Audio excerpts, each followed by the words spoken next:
आज मैं आपके लिए बहुत ही फनी वीडियो लेके आई हूँ। आप सुने, देखें और एंजॉय करें। Thank you.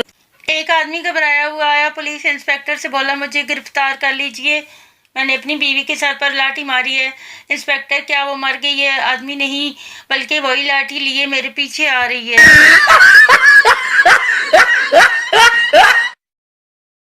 पुलिस वाला, मैंने हाथ हिलाया तो तुम रुके क्यों नहीं? ड्राइवर, मैंने समझा आप मुझे सलाम कर रहे हैं।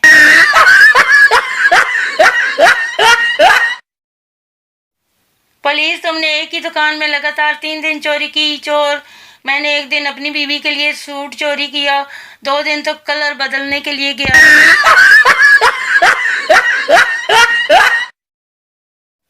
पुलिस, तुम्हारा दोस्त कैसे मर गया? बबलू, पता नहीं सर, वो कह रहा था इसके पेट में चूहे दौड़ रहे हैं।